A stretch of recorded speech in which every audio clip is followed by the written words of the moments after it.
insomnio, fatiga, dolores de cabeza, tensión muscular, dificultad para tragar y una frecuente micción. Bueno, esos son pues los síntomas normales de una persona con ansiedad. Pero cuando ya se torna preocupante, cuando no estamos adaptados a las circunstancias, cuando esos síntomas ya se vuelven permanentes o demasiado frecuentes y cuando se hacen demasiado intensos, entonces ya podemos decir que hablamos de un trastorno de ansiedad. Entonces, más claro no se puede, ¿no? Nos está diciendo de que siempre el ser humano puede mostrar síntomas de ansiedad. Cosas pequeñas como, por ejemplo, que tengan un examen, como Giselle que quiere viajar y no sabe qué va a pasar, como que tal vez va a llegar algún familiar, o tal vez un nuevo trabajo, o me quedé sin trabajo. Entonces, todas esos factores externos influyen en nuestros factores internos y por lo tanto se ve reflejado en nuestros comportamientos, ¿no? ¿A quién afecta sobre todo esta ansiedad? A las mujeres. Tienen 2 veces mayor riesgo de padecer ansiedad que los hombres. Lógico que las mujeres nos preocupamos por absolutamente todo. Todo nos preocupa. O sea, ¿hay algo que no nos preocupe? No. Todo nos preocupa, ¿no? Hasta desde que no nos hace la ropa, hasta que la comida no sale, nadie nos ayuda en la casa.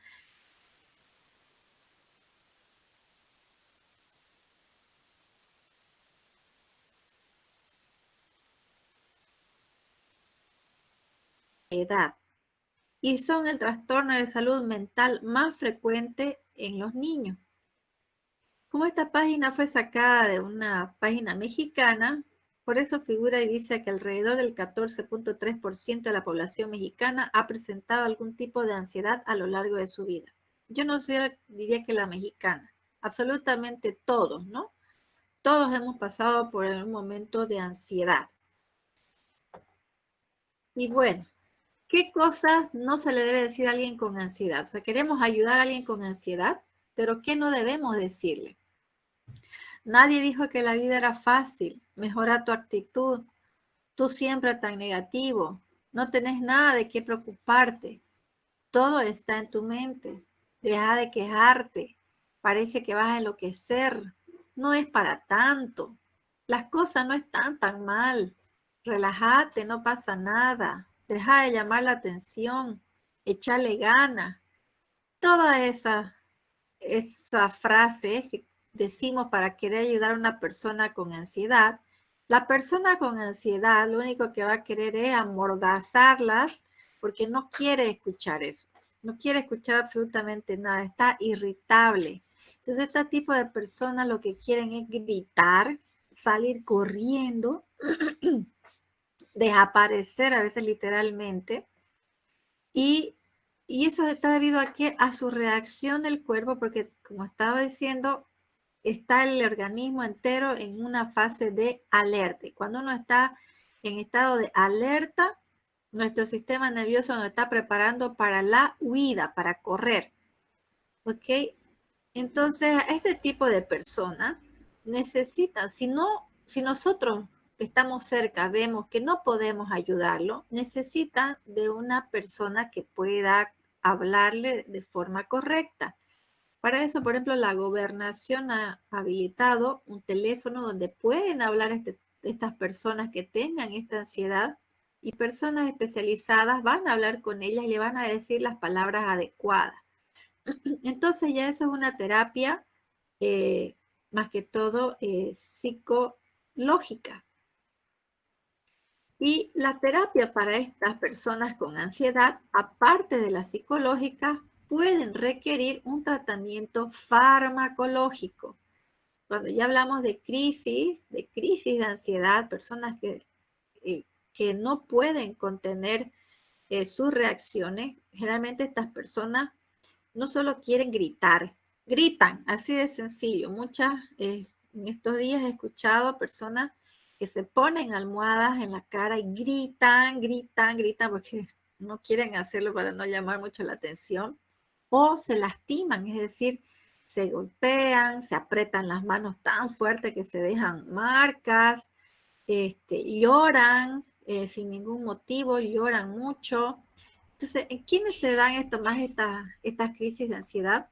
En personas que han sentido con este ritmo de la cuarentena, se han visto afectadas porque no pueden salir. Entonces son personas que antes les gusta estar en contacto con otras personas que necesitan su espacio abierto.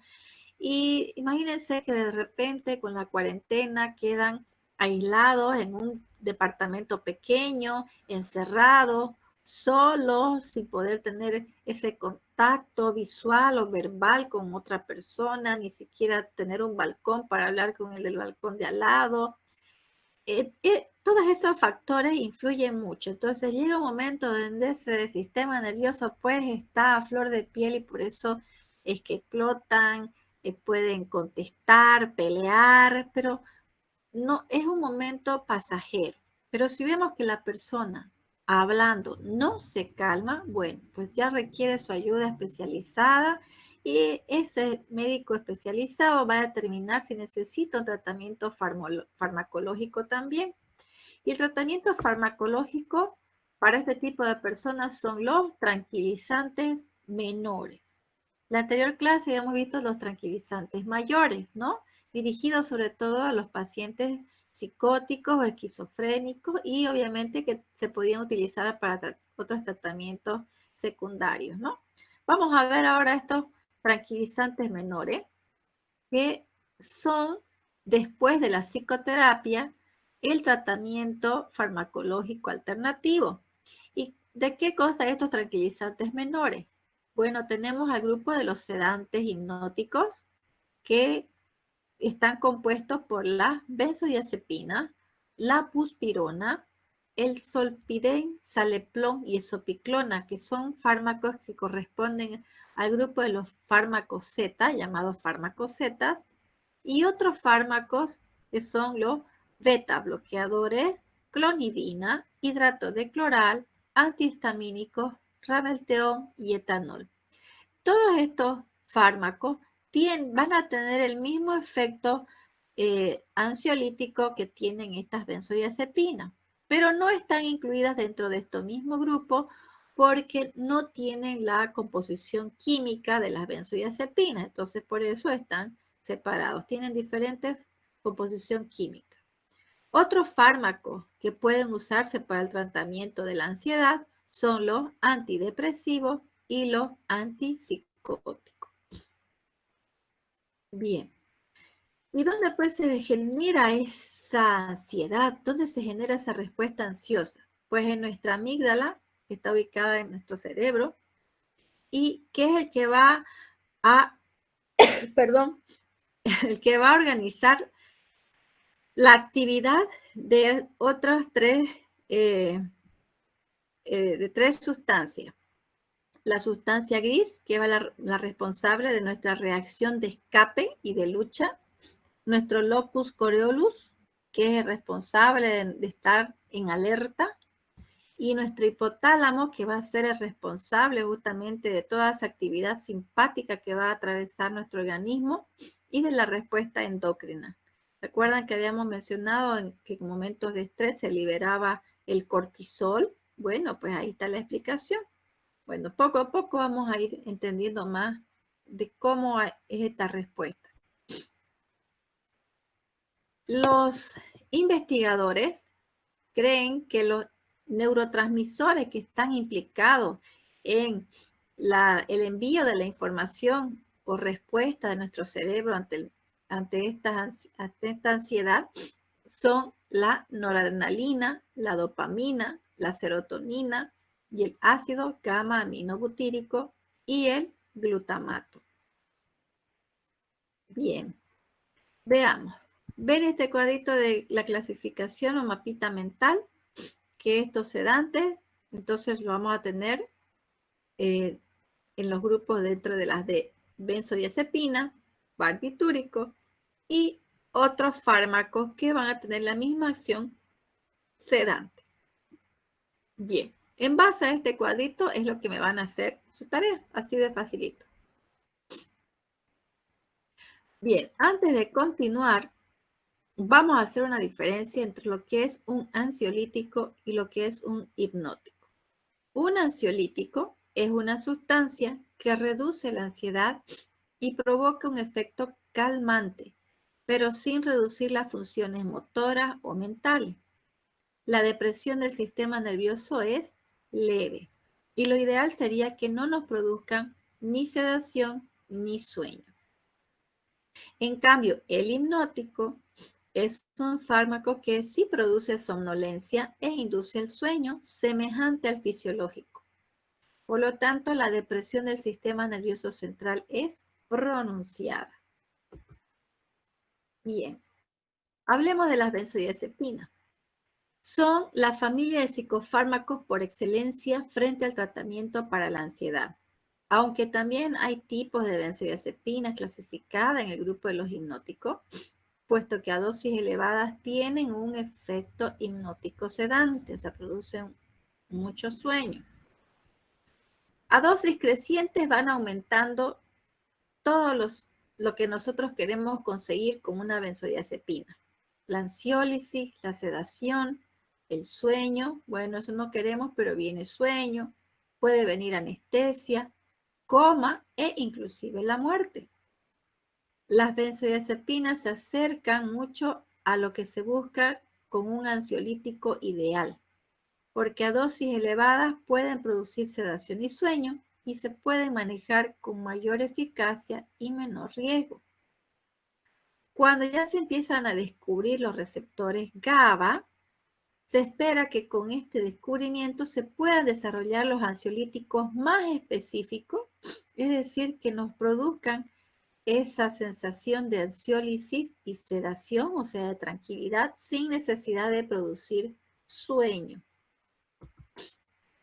Bien, entonces volvemos a recordar que un ansiolítico es un fármaco que alivia o suprime el síntoma de la ansiedad sin producir sedación y sueño. Eso es lo ideal, sin sueño, sin sedación.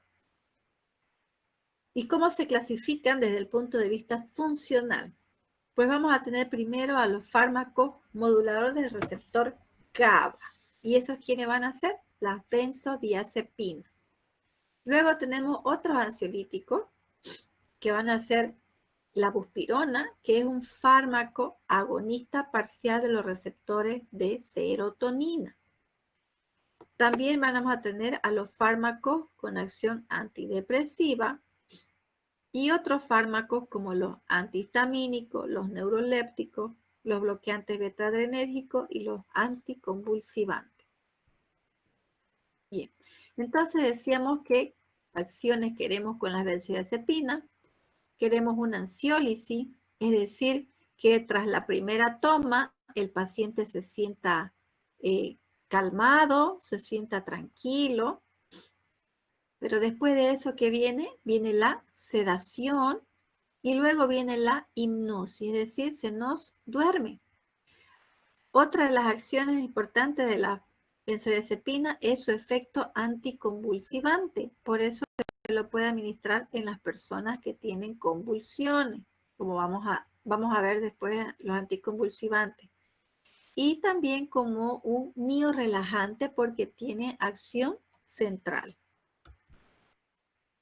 ¿Cómo se clasifican estas benzodiazepinas? Según su tiempo de eliminación, pues vamos a tener a los que son de vida media corta, vida media intermedia y vida media larga. Y obviamente vamos a conocer a los que tienen potencia alta y potencia baja. Estas vidas medias va a venir dada por, según el inicio y duración de la acción de la benzodiazepina, lo cual va a estar sujeto a su liposolubilidad y a su absorción de la molécula. Bien, según el tiempo medio de eliminación, vamos a tener a los de acción corta, intermedia y larga. Los de acción corta son aquellos que tienen una vida media menor a 5 horas ¿Y quiénes son los representativos? Midazolam y triazolam.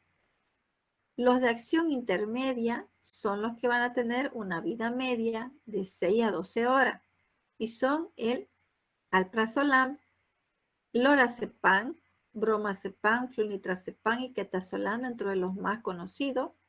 Tenemos también al lormetazepam, nitrazepam y oxazepam. Y los de acción larga o prolongada, está en algunos libros, son los que tienen vida media más de 12 horas. Y son los más conocidos, clonazepam, diazepam, pero también están el clobazam, clorazepato, cloriazepóxico, nordiazepam y flurazepam.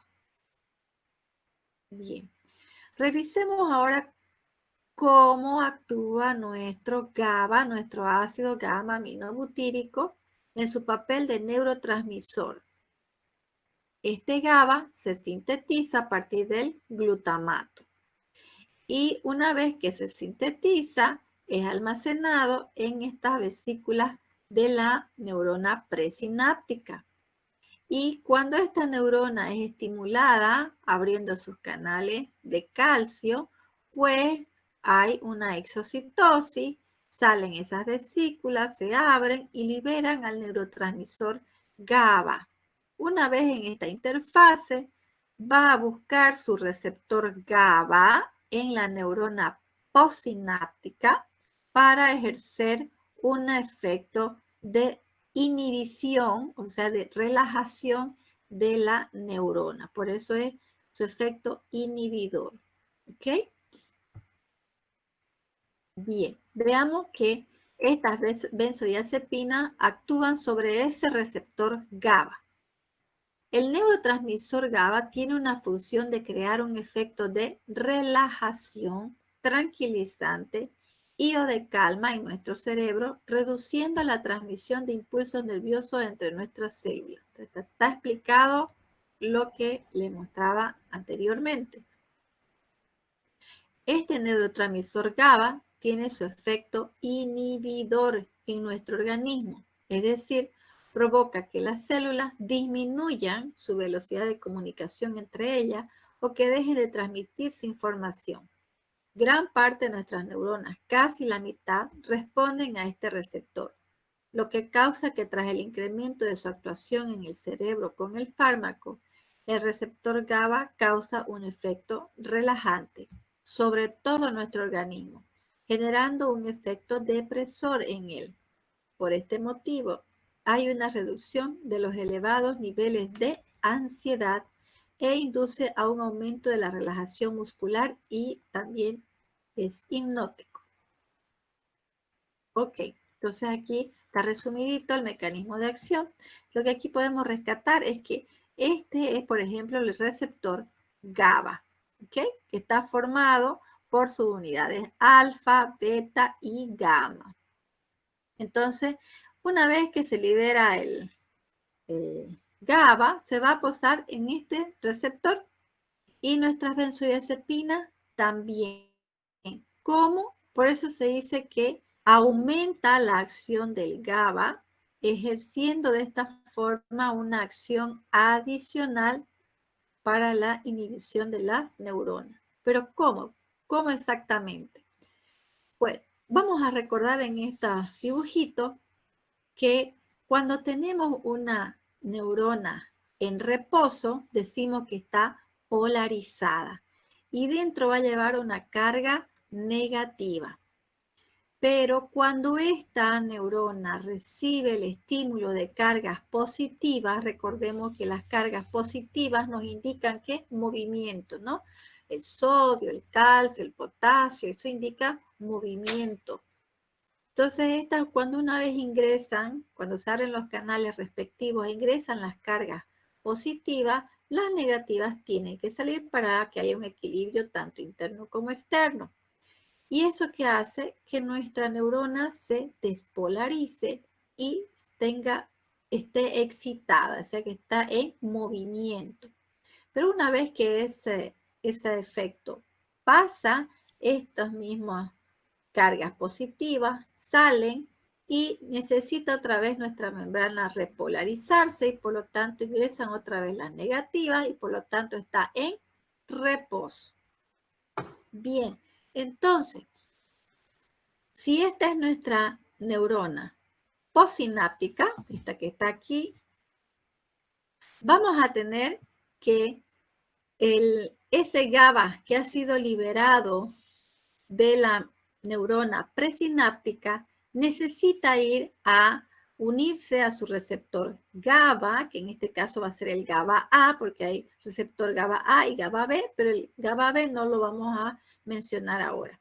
Necesitamos que se una a su receptor GABA A, ¿para qué? Para que se abran estos canales de cloro e ingrese el cloro y nos dé una inhibición, o sea, un reposo de esa neurona. ¿Ok?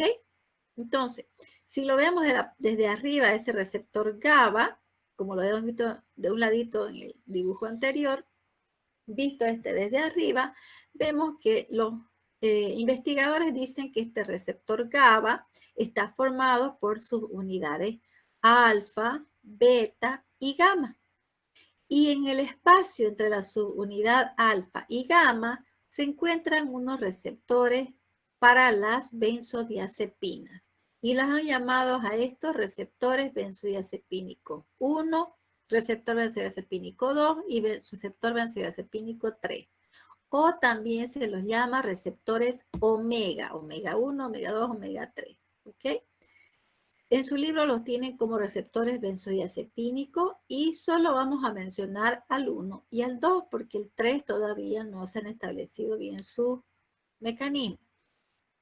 Bien, entonces, ¿qué tenemos?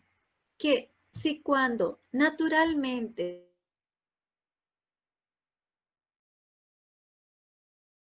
que nuestro GABA se libera, se posa sobre el receptor, se abren los canales de cloro, entonces el cloro ingresa, entonces ¿qué tenemos nosotros? Tranquilidad. Entonces nos vamos tranquilizando, nos vamos relajando, ¿sí? Pero en el estado de crisis, de ansiedad, ¿qué pasa? Necesitamos esas benzodiazepinas que vengan y se unan a esos receptores benzodiazepínicos para que, si cuando en un estado normal se abrían, pongamos que unas 5 veces los canales de cloro, con el efecto de las benzodiazepinas, se va a aumentar la frecuencia de la apertura de estos canales de cloro para permitir ese paso de cloro y que la neurona se inhiba más, es decir, se relaje más. Entonces, explicado de otra manera, ya escrita, aquí está. Tenemos que esas benzodiazepinas se van a unir a sus receptores específicos, benzodiazepina 1, benzodiazepina 2, que están comprendidos dentro del receptor GABA A y que van a aperturar los canales de calcio para aumentar la liberación de para aumentar la relajación. Y esto igualmente estimula la liberación de más GABA y por lo tanto hay más frecuencias en la apertura de los canales de cloro. Tengamos en cuenta que las benzodiazepinas no sustituyen al GABA, sino que lo potencian. Es decir, aumentan la frecuencia de la apertura del canal de cloro. ¿Y eso qué nos da? Que tengamos una neurona postsináptica que se hiperpolariza más, ¿ok? Y por tanto, se van a potenciar los efectos inhibitorios. Bien, hasta ahí del mecanismo de acción. ¿Alguna preguntita? ¿No? Para que pasemos ya a farmacocinética. ¿No? No los escucho. No. Doctora, ¿podría repetir la anterior diapositiva, por favor? ¿Esta? Bien. ¿Qué parte a ver no le entendió? El ¿Todo? de la potencian, es decir, no aumenta la frecuencia. Nosotros ya entendemos que ese GABA, ácido gamma aminobutírico, una vez que se fija su receptor, estimula la apertura del canal de cloro, es decir, para que pase el cloro, ¿sí? Y una vez que pasa el cloro, va a haber una relajación de la neurona posináptica. Cuando se administran las benzodiazepinas, lo que se busca es que si cuando solamente el GABA se unía al receptor GABA en general, aperturaba, por decirle, unas 5 veces el canal de cloro. Con la benzodiazepina se busca desde que se aperture con más frecuencia, es decir, ya no 5, sino 15 veces. Se va a abrir 15 veces y por lo tanto, ¿qué va a ocurrir cada que se abre? Va a necesitar entrar más cloro, más cloro. Y mientras más carga negativa tenga nuestra neurona postsináptica, es decir, que va a estar más hiperpolarizada, ya sabemos que lo negativo indica relajación. Entonces, ¿qué va a pasar? Se va a relajar más y va a disminuir la transmisión entre neurona y neurona. Es decir, las neuronas ya no van a estar tan excitadas, sino van a estar más inhibidas. Ahora sí. Gracias. Gracias. ¿Sí? Ya. Bien, entonces vamos a entrar a hablar de la farmacocinética. La farmacocinética que nos indica los procesos de absorción, ¿sí? Y cómo es la absorción de estas benzodiazepinas. Bueno, varía, depende de cada una, según su liposolubilidad. Y eso nos va a llevar a determinar la velocidad con la que penetran al sistema nervioso central y a la distribución de otros tejidos. Pueden atravesar la barrera placentaria y son detectables en la leche materna. Su metabolismo se da por las enzimas microsomales en el hígado y tienen una excreción urinaria a nivel general. Bien, fíjense en estas características. Las benzodiazepinas, dijimos que tienen una buena absorción oral, pero también se pueden usar de forma dérmica, en forma de parches, intravenosa e intramuscular. La absorción es muy buena. Su metabolismo se da sobre todo en la fase 1 a nivel del citocromo P452, aunque también hay un metabolismo de la fase 2 que es sobre todo para el lorazepam, oxazepam y temazepam. Su excreción es por la orina en forma de glucurónidos, metabolitos oxidados, y su semivida de eliminación es variable al función del tipo de benzodiazepina. Si se fijan estas características farmacocinéticas, esto era lo que tenían que hacer. Si analizan en retrospección, ven que es así como hemos venido resumiendo para todos los fármacos, ¿sí? Fíjense, 1, 2, 3, 4, 5, 6, máximo hasta 8 puntos se pueden hablar de la farmacocinética. Y así resumido, ¿ok? Para de ahora en adelante, cuando ustedes hagan sus resúmenes, háganlo así, no es necesario que transcriban todo lo que leen de la hoja del libro al papel, ¿ok? Hagan sus resúmenes. Algunos me presentaron así sus resúmenes, está muy bien. Otros me lo hicieron más extenso, igual está bien, pero les recomiendo a esas personas que lo resuman así porque lo pueden tener eso ya a mano, ¿no? Cuando quieran hacer una retrospección, volver a recordar un poco de alguna familia farmacológica, esta le va a ser la forma más fácil, ¿no? A tener que leerse todo el libro de nuevo.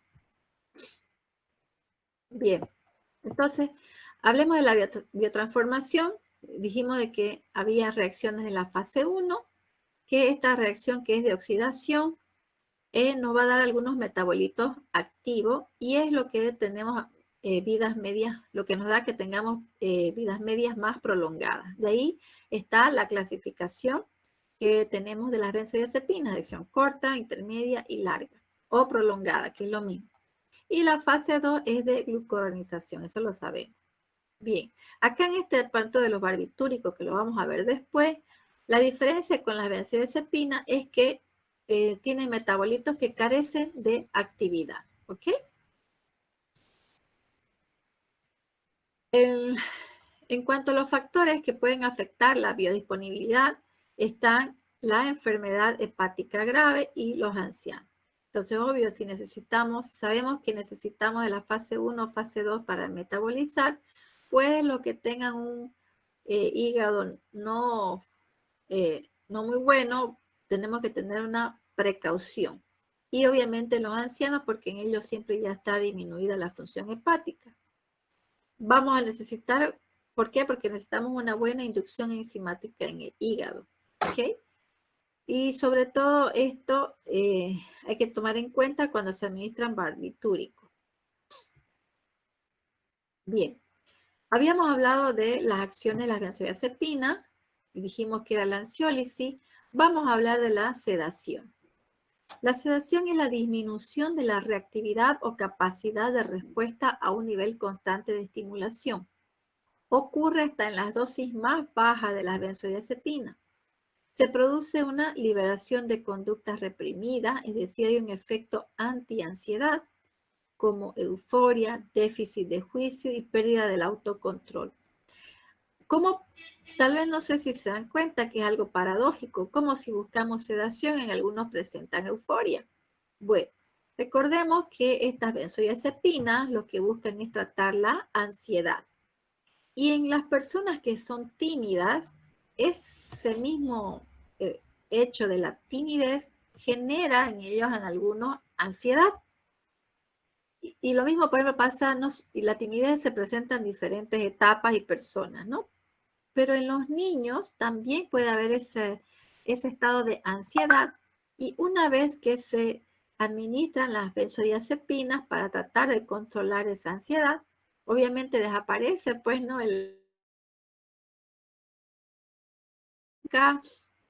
Al punto, pero de que algunos ya pierden el juicio, no pueden controlarse, o sea, se vuelven esas almas de la fiesta que se suben a las mesas y bailan y se desvisten, etcétera. Bueno, pues eso qué es lo que contrae una depresión mínima en el sistema nervioso central, y por tanto hay una amnesia anterograda, es decir, un tipo de amnesia que no consolida la información reciente, es decir, son las personas que no se acuerdan lo que hicieron ayer, ¿no es cierto? Como la película, ¿qué pasó ayer? Bueno, así. Bien. En la hipnosis. ¿A qué se refiere la hipnosis? Los efectos sedantes hipnóticos, es decir, la capacidad de producir sueño, va a depender del fármaco y de la frecuencia con que se administre. Esta disminución del sueño se da sobre todo en el periodo de latencia y aumenta la duración de la fase 2 del sueño. Estos periodos de latencia, fase 2, fase MOR, sueño no MOR, los vamos a conocer dentro de poco cuando veamos insomnio. ¿Okay? Entonces, cuando ya ustedes hagan una retroalimentación, es decir, vuelvan a leer el tema, van a entender perfectamente qué quiere decir que disminuya el sueño MOR y disminuye la duración de la fase 4 del sueño NMOR. ¿Ok? Ahora, el uso por más de 2 semanas ocasiona tolerancia en los efectos del sueño. Otra acción de las benzodiazepinas es la anestesia. ¿Recuerdan cuando vimos anestésicos generales? Y habíamos mencionado algunas benzodiazepinas como inductores para la anestesia. Bueno, altas dosis de sedantes hipnóticos deprimen el sistema nervioso central hasta llegar a la etapa 3 o anestesia general. ¿Sí? ¿Se acuerdan que ya hemos visto eso? ¿Quiénes son? Diazepam, midazolam son los que se usan vía endovenosa para esta anestesia. Estas benzodiazepinas, al ser usadas como coadyuvante en los anestésicos generales, empeoran la depresión respiratoria en forma persistente. Ahora, con eso ya estamos recordando que uno de los efectos adversos y más importantes que había que tener cuidado con la anestesia era la depresión respiratoria. ¿Sí? Recordemos anestesia, si no, otra vez volvamos a leer. Otros efectos que nos ofrecen las benzodiazepinas es el efecto anticonvulsivante. Es decir, cuando ya veamos anticonvulsivante o convulsiones, vamos a ver de que esto se debe a un desorden en las descargas neuronales, ¿sí? Entonces, por eso decimos que son anticonvulsivantes porque tranquilizan, porque relajan esas descargas neuronales. Y como tiene su acción en el sistema nervioso central, de ahí viene el efecto de relajante muscular esquelético. Ahora, sí pueden producir una depresión respiratoria y a nivel cardiovascular, sobre todo en los pacientes que tienen enfermedades pulmonares, cardíacas, o puede producir hipovolemia. Inclusive a dosis terapéutica se puede dar todo esto, especialmente cuando se administran vía endovenosa. Y la depresión se produce en nuestros centros medulares. Bien, entre otros efectos adversos, podemos ver que estos efectos, que al igual que los anteriores fármacos, vemos que los efectos farmacológicos que nos ofrecen esta benzodiazepina están relacionadas, pasan a ser efectos adversos según la dosis del fármaco. Entonces, ¿qué vamos a tener? Sedación y somnolencia, lo primero. Y luego vamos a poder observar ataxia, disartria, incoordinación motora y anamnesia anterógrada. Por eso se debe evitar su uso en el primer trimestre del embarazo. Muy raramente producen hepatotoxicidad o alteración hematológica.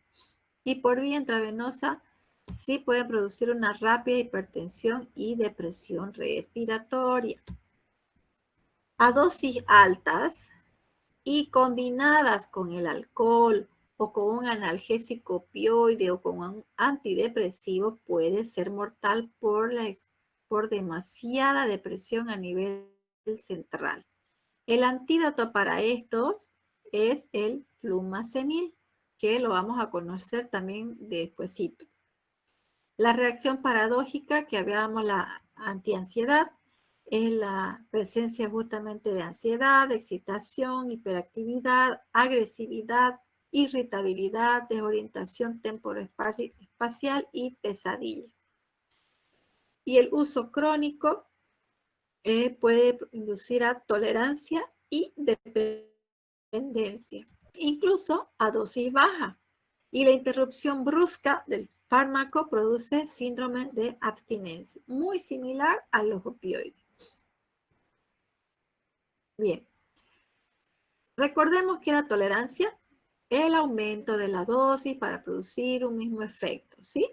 Y esto se da cuando hay una exposición continua y prolongada generalmente al fármaco. Hay tolerancia cruzada parcial entre los sedantes hipnóticos. ¿Esto qué quiere decir? Que si dentro de un mismo grupo nosotros sabemos que tenemos al alprazolam y el lorazepam, y el paciente desarrolla tolerancia al alprazolam, lo más seguro es que vaya también ya a tener una tolerancia al lorazepam, así sea que nunca haya tomado el paciente lorazepam. Por lo tanto, hay que buscar siempre la alternativa ya de pasar a un ansiolítico de acción más potente, como son los de acción prolongada. Las benzodiazepinas corresponden a la clase 2 de la DEA y los fármacos Z a la clase 3. ¿Qué quiere decir esto? De la fase 2 de la DEA, que están sujetos a normas especiales para su venta. Aquí en Bolivia, estas benzodiazepinas se administran solo con recetas especiales, que se llaman recetas, las conocemos en el establecimiento farmacéutico como receta archivada, pero que en realidad para ustedes lo que les indica es que la receta para las benzodiazepinas debe consistir en dos partes. Una parte donde va el nombre del paciente, la cantidad del fármaco y los datos suyos, los datos del médico.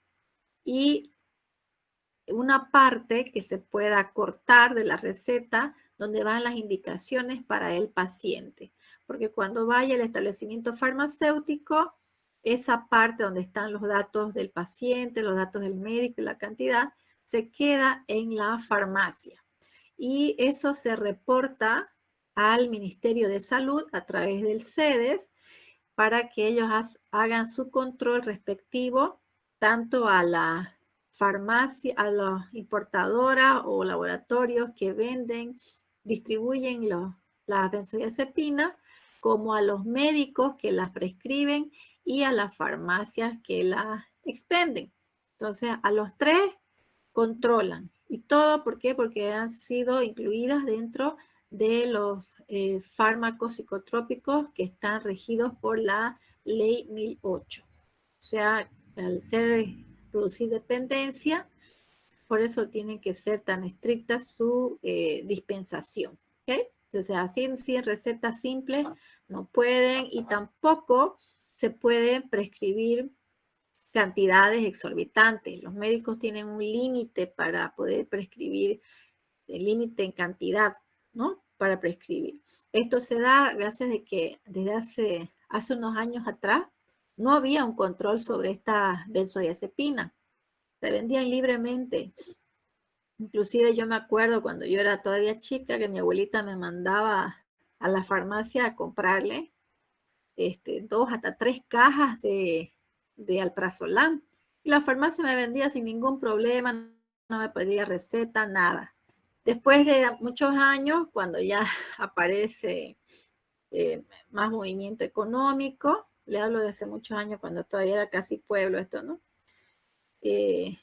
Aparecen también pues la delincuencia y empiezan a mal usar estas benzodiazepinas para delinquir, para dopar a su víctima, y por eso se hace ya el control más estricto. Y no solamente al principio se restringía la inspección a importadoras y farmacias, pero ya desde hace unos añitos atrás, unos cuantitos, se supervisa mucho a los médicos. Es decir, que si detectan que un médico que no es del área de la psicofarmacología, está recetando mucha benzodiazepina, les hacen una llamada, o sea, los llaman y les piden explicaciones de por qué están prescribiendo tantas benzodiazepinas. ¿Okay? Entonces sí tiene su control. Por eso es con prudencia. Porque producen dependencia. ¿Y de qué hablamos? Cuando hablamos de dependencia, tenemos que hablar de que hay grados de dependencia, que son la dependencia psicológica y la fisiológica.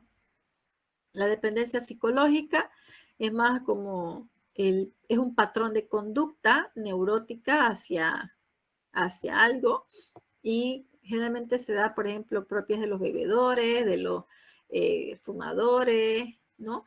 En cambio, ya nuestra dependencia fisiológica es cuando el cuerpo, hay una necesidad del cuerpo de ingerir el fármaco para evitar ese síndrome de supresión. Y eso es lo que lleva a delinquir, ¿no? A que el paciente tome actitudes allá a tipo delincuencial con tal de conseguir su fármaco. Y ese síndrome de supresión viene por síntomas de ansiedad, insomnio, excitabilidad creciente del sistema nervioso central hasta poder llegar a las convulsiones. ¿Y de qué vez depende esto? Depende del uso prolongado que haya tenido las benzodiazepinas, de la magnitud de la dosis y de la vida media del fármaco que haya consumido. Si la vida media es prolongada, el fármaco se elimina pues lentamente y por lo tanto se observan poco estos síntomas. En cambio, cuando la vida media es corta o estos síntomas aparecen más rápido, y entre dosis y dosis se pueden observar cada vez con mayor intensidad. Aquí les dejo una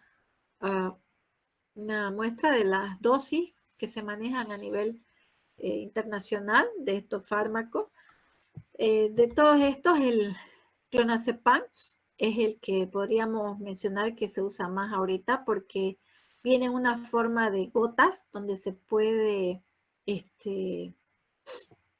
tener concentraciones más bajas. Dijimos que se debería empezar por dosis más bajas.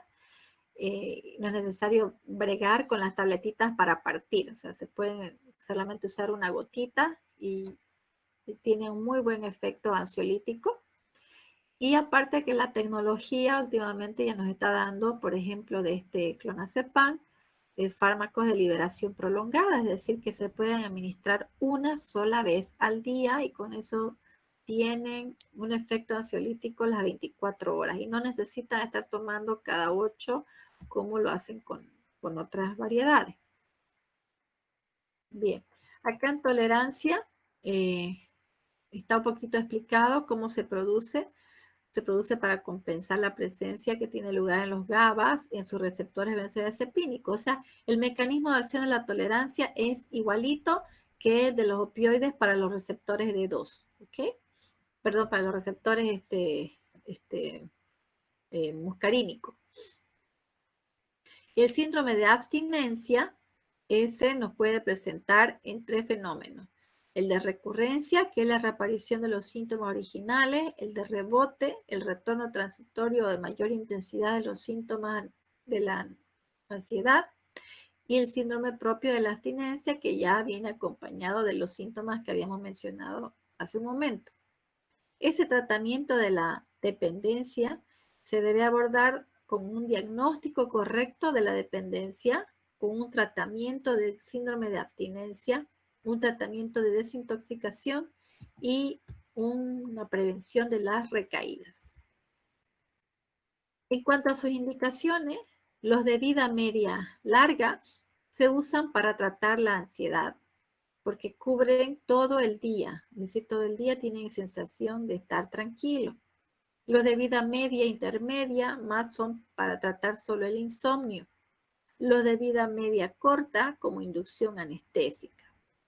Para el tratamiento de la ansiedad solo se pueden prescribir por máximo 3 meses y se deja un mes de descanso justamente para evitar tolerancia o dependencia, ¿no?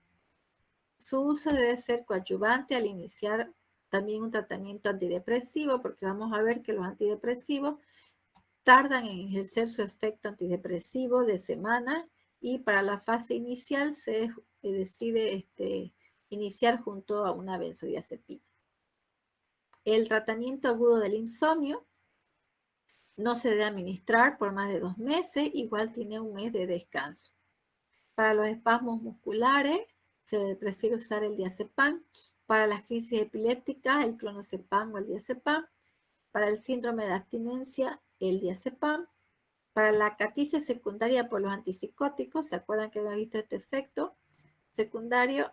Se utiliza el clonazepam o el lorazepam. Y para el trastorno bipolar, que lo vamos a conocer igual más adelante, se prefiere el clonazepam.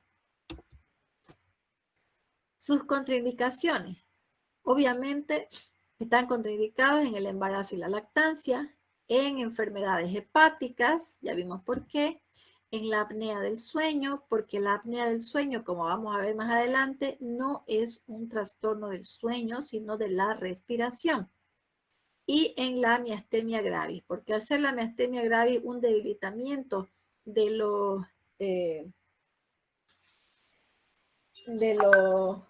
músculos, pues no podemos ofrecerle una benzodiazepina que va a ser más depresora del sistema nervioso y que va a producir más relajación, ¿no es cierto? Entonces, tenemos que buscar otra alternativa para el tratamiento de la ansiedad en este tipo de personas. Bien. Ahora vamos a hablar del flumazenilo, el antagonista de las benzodiazepinas. Este es el único antagonista de las benzodiazepinas que neutraliza su efecto. Pertenece al grupo de los antídotos. Tiene buena absorción vía oral, aunque por el importante paso hepático solamente da una biodisponibilidad del 15%. Por lo tanto, mejor es la vía endovenosa y llega al cerebro en un lapso de 15 a 10 minutos. Su efecto no llega a pasar las 4 horas. Bien, entonces, este antagonista competitivo de los receptores de benzodiazepina también se puede utilizar para tratar la sobredosis por los fármacos Z, ¿ok? Que lo vamos a conocer de un ratito. No antagoniza los efectos de otros sedantes como del etanol, ni de los opioides, ni los anestésicos generales, solamente para las benzodiazepinas. Está aprobado su uso endovenoso en la reversión de los efectos sedantes por sobredosis o en usos de anestesia. Pero este flumazenil es poco predecible y por los efectos de depresión respiratoria. Entonces, una vez administrado, hay que tener supervisión sobre el paciente. Su vida media es corta, por lo cual aparece sedación. Puede causar agitación, confusión, mareo, puede causar el síndrome de supresión, provocando convulsiones, arritmias cardíacas, si el paciente todavía encima tomó antidepresivos tricíclicos. Okay. Por ejemplo, es uno de los cuadros más comunes que se ven cuando llegan los pacientes, ¿no? Con sobredosis de benzodiazepina, no solo pues toman de benzodiazepina, generalmente toman todo un cóctel, y en ese cóctel generalmente hay pues los antidepresivos, ¿no? Bien, viene en solución endovenosa, su concentración es 0 miligramos en cada ml. Entonces, según eso, se establecieron protocolos para administrar este flumazenil. En caso de sobredosis por benzodiazepina, se administra 0,2 miligramos vía endovenosa en un lapso máximo de 30 segundos y se espera. Si no hay respuesta del paciente durante 30 segundos, se vuelve a administrar una dosis de 0,3 miligramos. Se espera un minuto. Si no hay respuesta, se vuelve a administrar otra dosis, puede ser de 0,5 miligramos, pero con un máximo de 3 miligramos en una hora se puede administrar, ¿ok? Hasta que se consiga despertar al paciente. Para la reversión de la sedación en anestesia, se puede administrar 0,2 miligramos igual vía endovenosa. Se espera un minuto, se espera 45 segundos. Si no reacciona, se puede volver a dar 0,2 miligramos. Se espera y se vuelve a repetir así hasta administrar máximo 1 miligramo, ¿ok? Y con eso ya la persona tiene que tener respuesta, el paciente, mejor dicho. Bien. Ahora vamos a pasar a ver otros ansiolíticos que no son benzodiazepinas. Tenemos primero a la buspirona y luego vamos a conocer a algunos antidepresivos, antiepilépticos que se pueden usar para tratar la ansiedad. Estos otros fármacos van a actuar a través de sistemas que no tienen nada que ver con el GABA y por eso tal vez es lo que puedan causar menos sedación y somnolencia, menos depresión sinérgica del sistema nervioso central cuando se administra con otros fármacos depresores también del sistema nervioso central, menos dependencia psicológica y fisiológica con el uso repetido. Esta buspirona es un agonista parcial de los receptores 5-HT de la serotonina y también tiene una cierta afinidad por los receptores D2 de la dopamina. Tal vez es por eso que solo produce los efectos ansiolíticos, aunque tarda una semana en actuar y obviamente no presenta esa ansiedad de rebote. Los efectos secundarios son menores a los de las benzodiazepinas, solo mareo, náusea y cefalea. No causa sedación ni pérdida de coordinación y no es eficaz en trastorno del pánico. Entonces ya con eso, fíjense, es el ideal, ¿no? Porque solo produce el efecto ansiolítico, no produce sedación ni pérdida de la coordinación. Lo malo es que tarda una semana en actuar. Entonces no sirve para tratar pues las crisis de ansiedad cuando va a llegar a esos pacientes en estado sumamente con ganas de arrancarse los pelos, ¿no? Porque va a tardar demasiado. Entonces sí o sí hay que usar una benzodiazepina. Esta buspirona, al no potenciar la depresión del sistema nervioso central de otros sedantes hipnóticos, como el etanol, los antidepresivos tricíclicos, es bien tolerado por los pacientes ancianos.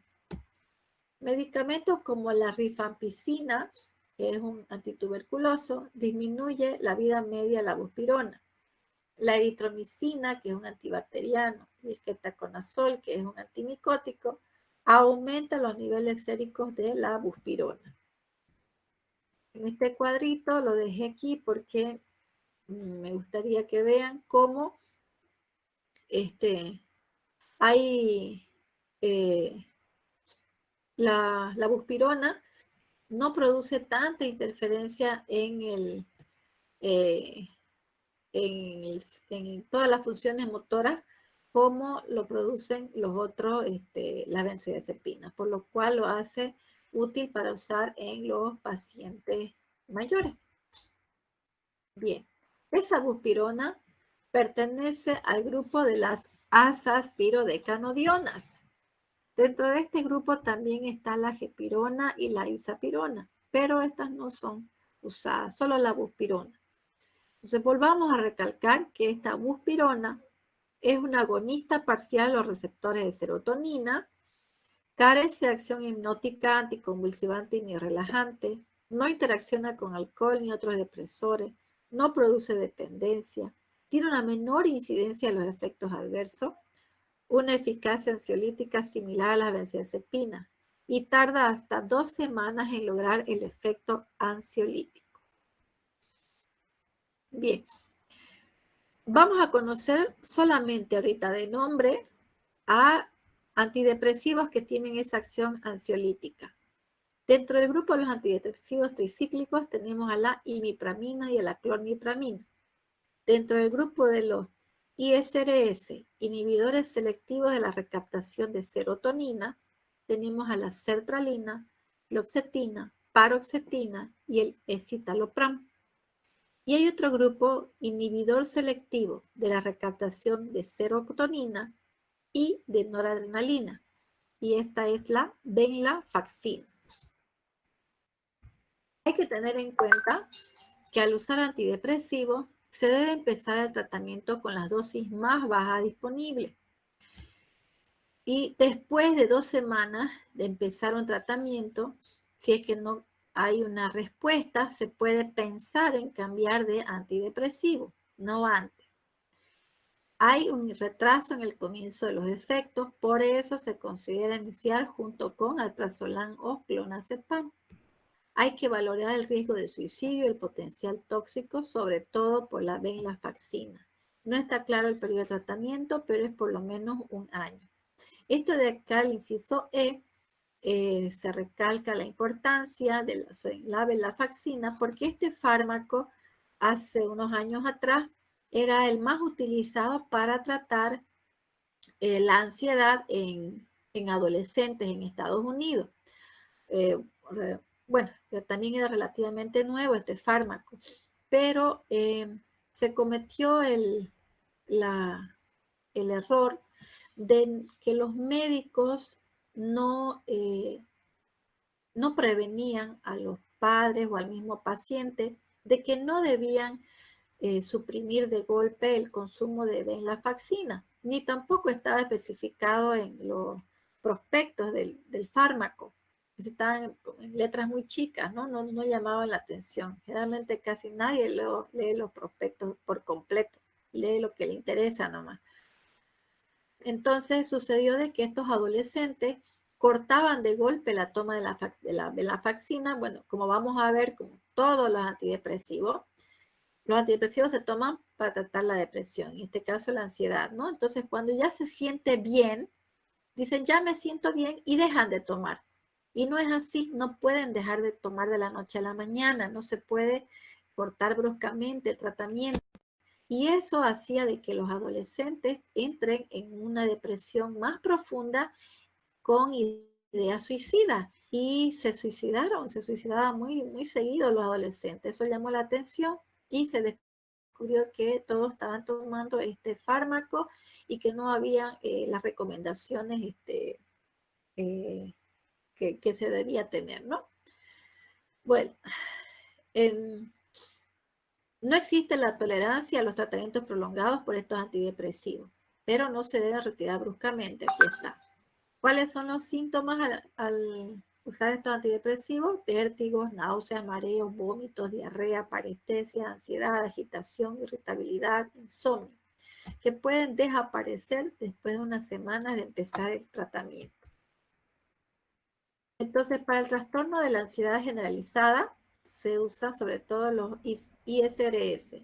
¿Quiénes? La sertralina, citalopram, fluoxetina, paroxetina o venlafaxina. Para el trastorno del pánico, mínimo se debe continuar con 6 meses desde que se encuentra una dosis óptima, es decir, que se debe empezar no de la dosis más bajita hasta que se haya la dosis adecuada, y una vez de ahí, 6 meses por lo menos hay que usar ese fármaco. De los antidepresivos tricíclicos se prefiere la imipramina, y para el trastorno de la ansiedad se prefiere al citalopram, dentro del mismo grupo de los ISRS. Bien. Los antiepilépticos. De los antiepilépticos, solo a la pregabalina se la utiliza como una nueva alternativa para tratar la ansiedad. Reduce la ansiedad, mejora las alteraciones del sueño y el paciente tiene una mejor percepción de la vida. Los otros anticonvulsivantes como el ácido valproico, carbamazepina, gabapentina o la motrigina, aún no hay estudios sustentados que indiquen que tenga un buen efecto ansiolítico.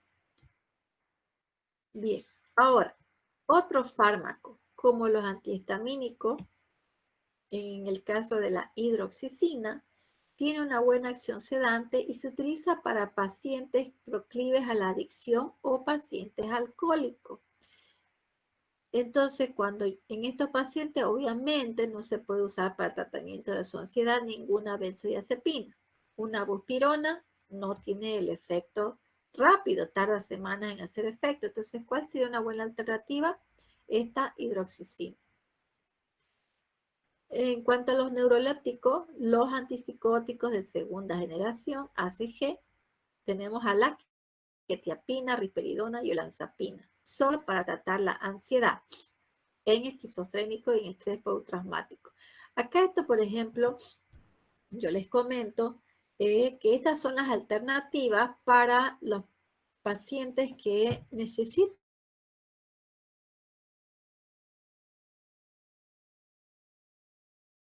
Conozco una persona que tiene una función importante dentro de una empresa y que obviamente tiene mucho estrés laboral, ¿no?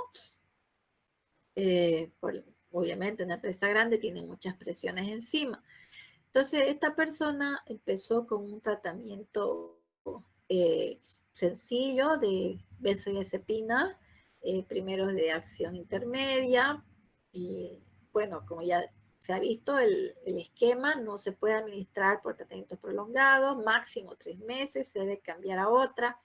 Bueno, entonces esta persona que viene con esta ansiedad de muchos años, sus médicos ya le ha prescrito quetiapina. Entonces, no es una persona que usted vaya a pensar que está loco, no está esquizofrénico, no tiene ataque de psicosis, no, pero es una persona que no puede volver a tomar benzodiazepina.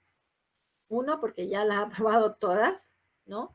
Y otra porque su nivel de estrés ya es un poco más mayor, no puede dormir, con mucha dificultad para dormir, presión alta, etc. Entonces, le han prescrito la quetiapina. Ahora, una observación importante, y por qué les digo que ya este tema les va,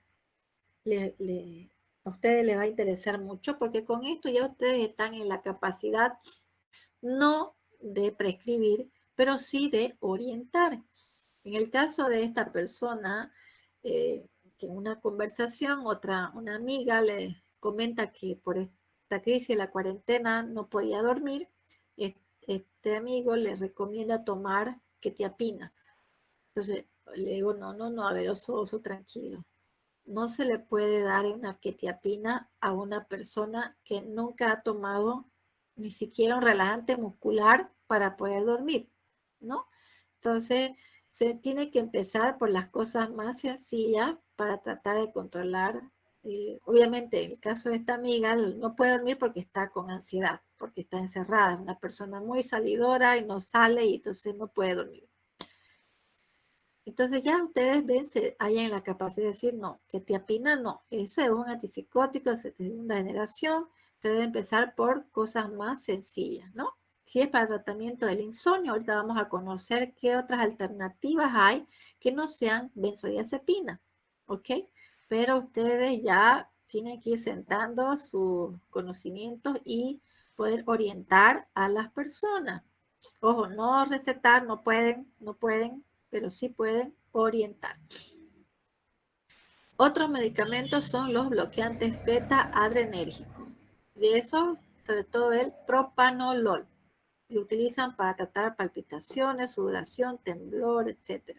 Todo lo que viene relacionado a la ansiedad.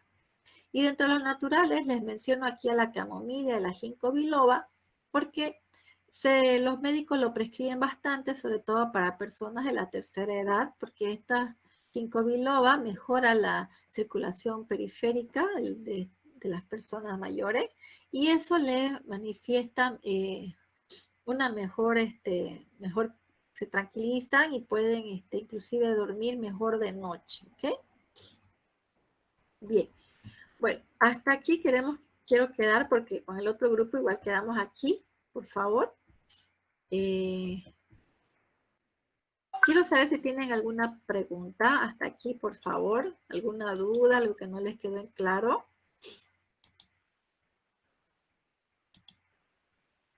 ¿Qué hora es? Y 23. A ver, ¿qué capítulo del libro podemos encontrar el tema? Me pregunta Jimena Alejandra. Capítulo del libro. Ahorita a ver, le voy a decir. Espérame un momentito.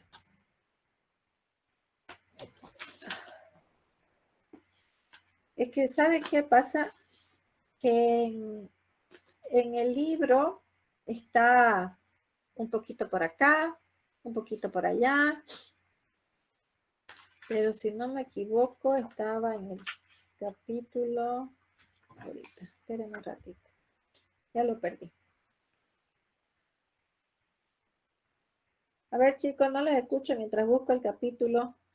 Algo que me quieran decir, preguntar, se me acaba de congestionar la nariz.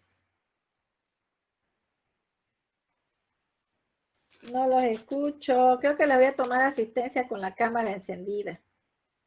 Aparte que no nos conocemos hasta ahora, no les conozco las caras.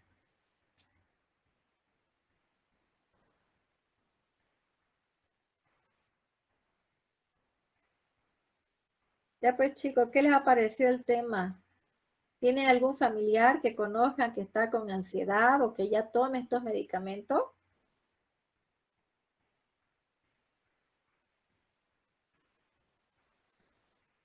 Andrea le hizo frío, bueno, abríguese Andrea. Todos en su familia, dice José. A ver, José, mire, yo aquí estoy leyendo lo que ustedes escriben. A ver, por favor, prendan ese micrófono y hablen. Siento que estoy hablando, no sé, mi familia me mira como loca, que estoy hablando sola, como esquizofrénica. Háblenme, porfa. ¿Por 2 puntos? Ay, ahorita van a prender el micrófono, ¿no? Sí, doctora. Sí que. Doctora, ¿cómo sabemos que, digamos, este paciente ya es necesario que tome algún medicamento? O sea, ¿cuál sería nuestra, no sé, algún síntoma que diga, pucha, ya necesita un tratamiento farmacológico y no un psicológico? Porque uno hay que recurrir primero al psicológico, ¿no es, doctora? Sí. Bueno, de entrada, les acabo de anotar el capítulo antes que me olvide, el capítulo 27, ya lo encontré. Bueno, de entrada, como médicos generales, le diría yo, en cuanto a lo que yo he observado, cómo llegan las recetas, ¿no? Como médicos generales pueden prescribir un máximo hasta de 10 comprimidos de una benzodiazepina para tratamientos de crisis de ansiedad. No pueden prescribir más.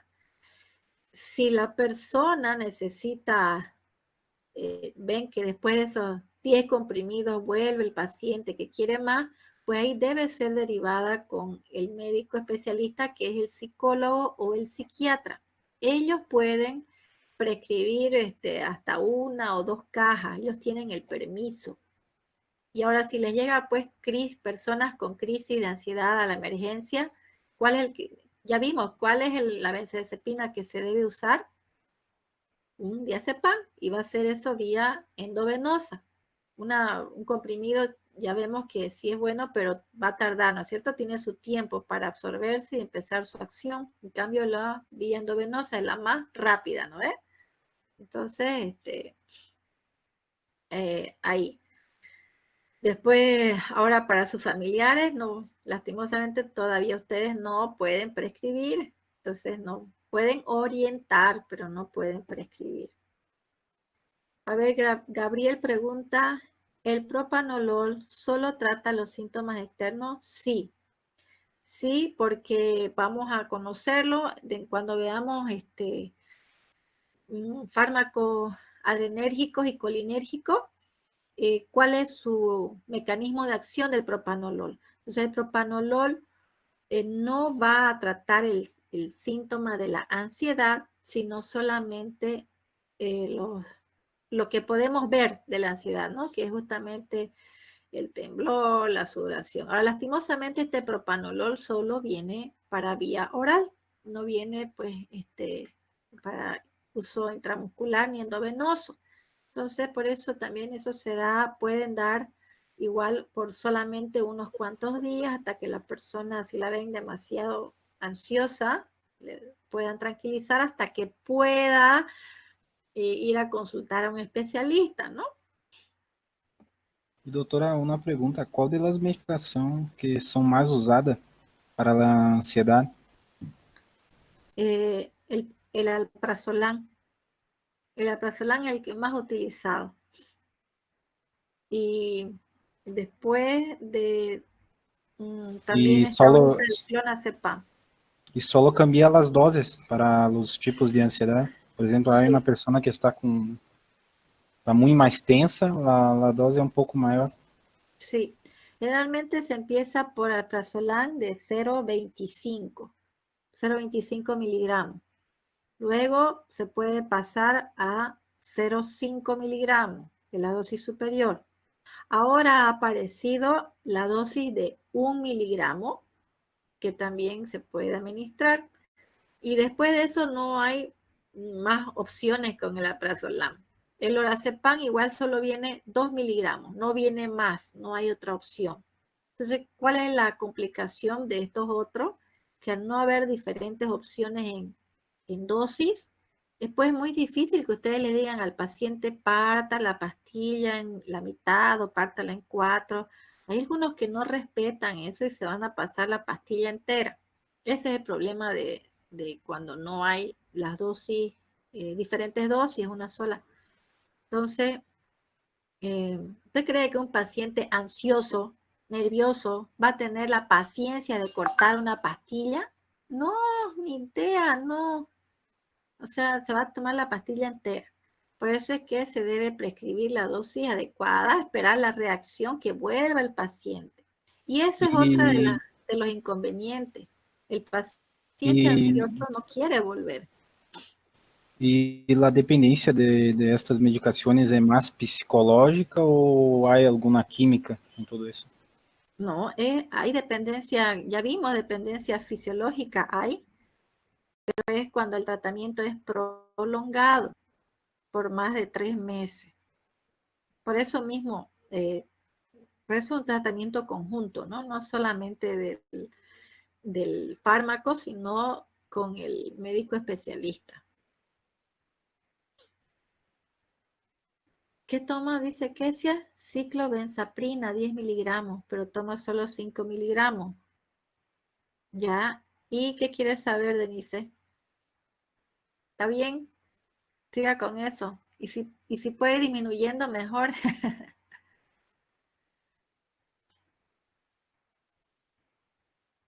Sí, está bien, tomaba bien lorazepam, ¿no? Si las personas que están con enfermedades terminales, sí, realmente ya pues cuando creo que en el otro año es donde ustedes ven ya antineoplásicos y ven tratamientos terapéuticos, ¿no? Para este tipo de personas, ya es un tratamiento conjunto. Y generalmente les dan pues las benzodiazepinas y en dosis elevadas, ¿no? Justamente para que puedan conseguir calmarse. Bueno, aunque yo he conocido casos de que pasan más a los barbitúricos. Vamos a ver después barbitúricos, justamente para que puedan dormir, ¿no? Claro que el riesgo lo vamos a conocer igual que los barbitúricos, pero después de la benzodiazepina, esa es la alternativa para los que no pueden dormir. Denise tiene mucho estrés y dolores musculares, obvio. Si ustedes se dan cuenta, la ansiedad con el estrés va relacionada muy ligado a la tensión nerviosa, pero del cuello y la espalda. Si se van a dar cuenta, los primeros síntomas de estrés muscular es cuello y espalda, ¿no? Ahora, los relajantes musculares le van a ayudar mucho, también eso lo vamos a ver cuando veamos el último tema. Les pueden ayudar mucho para controlar ese dolor muscular. Ahora, si ven que no ceden, hay ejercicios, ¿no? Que se pueden hacer de estiramiento para relajar esos músculos del cuello y de la espalda. No son los mismos, por ejemplo, ejercicios de nada que ver de lo que hacen estiramiento después de hacer una sesión de ejercicios. No. Busquen los ejercicios para relajar músculos de cuello y espalda. Realmente lo hacen esto los fisioterapeutas. Y les cuento que ayuda muchísimo, muchísimo ese tipo de ejercicio. Gabriel Lima dice que ¿qué? Ansiedad es lo malo de lo ¿qué? No le entiendo, no sé qué querrá decir eso. Tiene que hacer ejercicio, Denise, buscar en internet ejercicios para relajar el cuello. Ah, otra, antes que me olvide, hay mucho dolor de cabeza. Las personas con ansiedad tienen mucho dolor de cabeza. Y eso se debe, ¿sabe por qué? Porque hay un músculo en nuestra carita, ¿sí? Que es el encargado de la masticación, ¿no ves? Ese músculo que es pequeñito, cuando aprieta algo, ¿no es cierto? Que se relaja, ¿sí? Bueno, en el caso de las personas nerviosas, ansiosas, cuando se acuestan a dormir, tienden a apretar mucho los dientes. Inclusive hay hasta bruxismo. Y al apretar mucho, ustedes saben que al no haber nada blando que relaje ese músculo, que haga que se relaje, cada vez se contrae más y más y más. Y esa es una de las causas por las cuales hay mucho dolor de cabeza al día siguiente. Uno de los ejercicios que hay para eso, no solo el relajante muscular, es